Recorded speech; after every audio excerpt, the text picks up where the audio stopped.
हम मीनू झा प्रणाम करै छी समस्त मिथिलावासीके। एम झा जी के रचना एकटा चैतावर लऽ कऽ उपस्थित छी, संगमे रंजना मिश्रा जी सेहो छथि। धन्यवाद। जय मिथिला, जय मैथिली।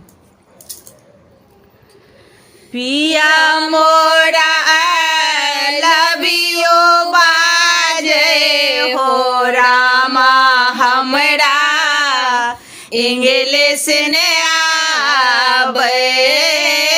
पिया मोरा लबियो बाजे हो रामा हमरा इंग्लिश ने आवे। इंग्लिश ने आवे हमरा इंग्लिश ने आवे। इंग्लिश ने आवे हमरा इंग्लिश ने आवे। यो आर डार्लिंग सुनावे हो रामा हमरा इंग्लिश ने आवे।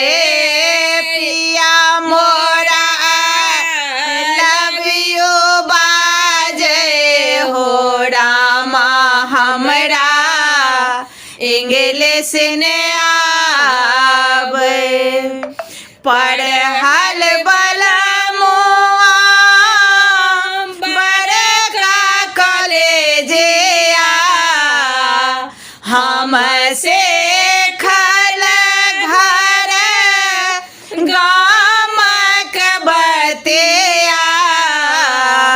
पढ़ल बलमुआ बड़का कॉलेजिया हमसे खल घर गामक बतिया। एहे सरोवर देखावे हो रामा हमरा इंग्लिश ने आवे। पिया मोरा लबियो बाजे हो रामा हमरा इंग्लिश ने आवे। हमर बलमुआ शहर के पोसल हमर मिथिला माटी में खोसल। हमर बलमुआ शहर के पोसल हम मिथिला माटी में खोसल।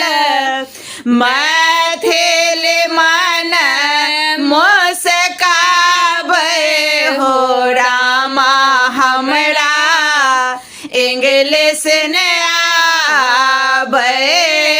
पिया मोरा लबियो बाजे हो रामा हमरा इंग्लिश ने आवे। इंग्लिश ने आवे हमरा इंग्लिश ने आवे।